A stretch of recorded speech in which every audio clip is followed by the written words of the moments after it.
I was born in the year 1842, when the smoke of progress first began to stain the English sky black.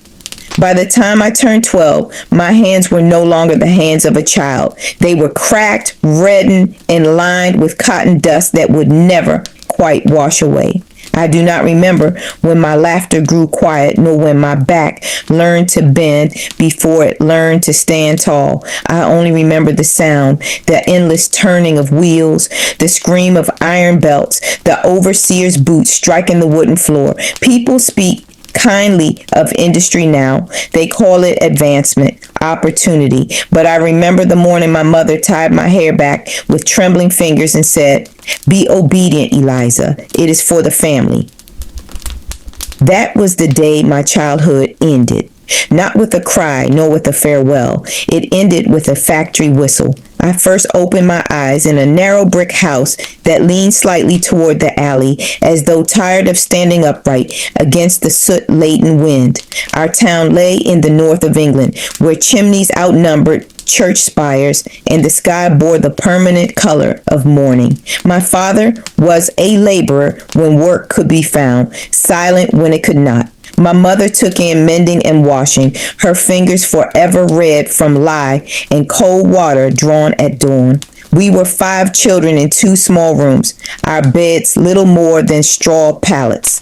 In winter, frost crept across the window panes, and we woke to our own breath clouding the air. Yet I did not know we were poor. Children rarely do. I only knew the sound of my mother humming hymns while she scrubbed, the thrill of chasing my brother Thomas along the cobbled street when rain made it shine, the smell of baking bread from Mrs. Carter's oven, though we seldom tasted such softness ourselves. I liked the church bells on Sunday, their steady promise that the week's burdens would, if only for an hour, grow quiet. In those early years, I believed the world to be small and safe. The mills stood at the edge of my understanding, their tall windows glowing faintly at night like watchful eyes. I had seen older girls pass our door at dawn, shawls drawn tight, their steps heavy despite youth. I asked my mother once, why do they walk so fast? Because time belongs to someone else now, she said. I did not yet understand. By 10, my father's work had grown uncertain. There were weeks he returned home with nothing but ill on his breath and shame upon his shoulders. The winter of my 11th year was the coldest I remember. Coal cost more than we could spare. We burned scraps of wood when we had them. My youngest sister developed a cough that lingered long after the frost melted. Hunger became a quiet companion, never shouting, but constant. On the morning after my 12th birthday, my mother brushed my hair longer than usual, smoothing it with damp fingers. My father stood near the door, hat in hand, eyes fixed upon the floorboards. "You are steady," my mother said softly. I smiled, believing it praise. Only later did I understand that steadiness was demanded of those who must endure. Outside, the factory whistle shrieked through the gray air, and though I did not yet know it, that sound had already begun to claim me. The morning I entered the mill, the sky was the color of unpolished tin. A thin rain pressed soot deeper into the stones. The building rose before us like a fortress of brick and smoke. Its windows gave no comfort. From within came a trembling hum, as though the walls themselves possessed a restless heart. "Keep close to Mr. Hardwick," my father said. "Do as you are told." I nodded. That was all. The great doors opened, and the sound struck me first. It was not merely noise. It was a living force. The clatter of looms, the snap of belts, the whir of spinning frames, wood floors trembled beneath the strain. Voices were swallowed, reduced to lip movements and sharp gestures. The air was thick. Cotton fibers floated like pale ghosts, settling in hair, in lashes, in the back of the throat. I coughed at once, and a girl no older than myself gave me a knowing look. "You'll grow used to it," she mouthed. Mr. Hardwick, narrow and sharp-eyed, surveyed me. "She'll do," he said to the overseer. I did not know the word then.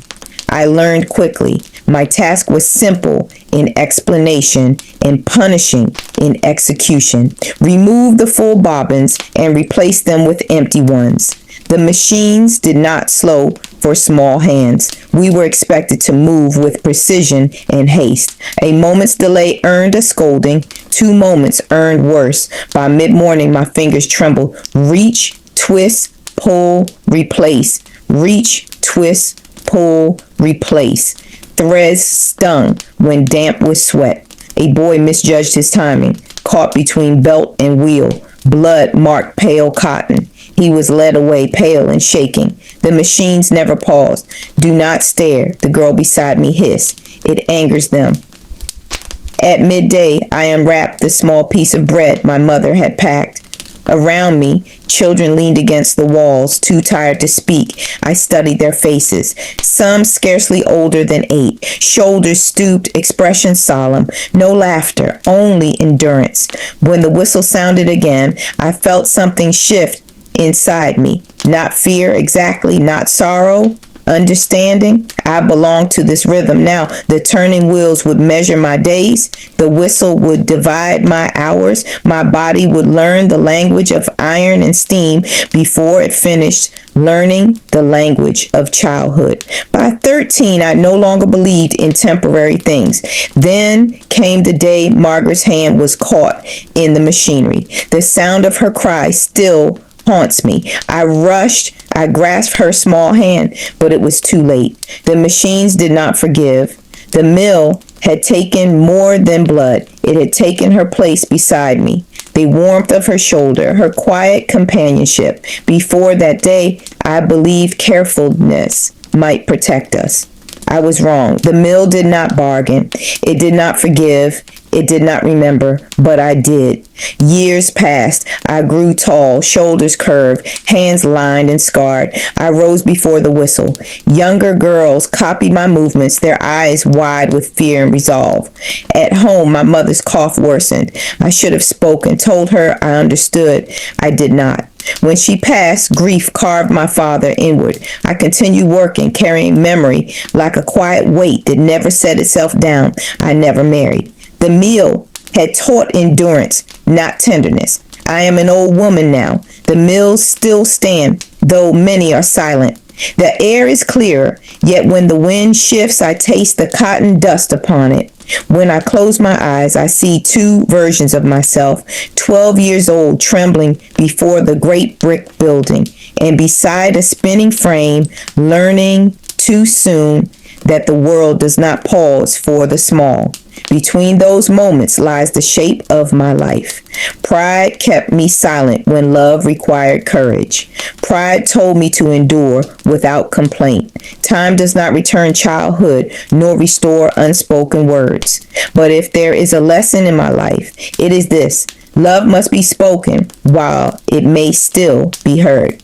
Pride is a poor shield against regret. And childhood, once surrendered to the turning of iron wheels, does not wait patiently to be reclaimed. When the evening grows quiet, I sometimes imagine I hear a whistle in the distance. It no longer summons me, but it reminds me, and that perhaps is the truest sound of all.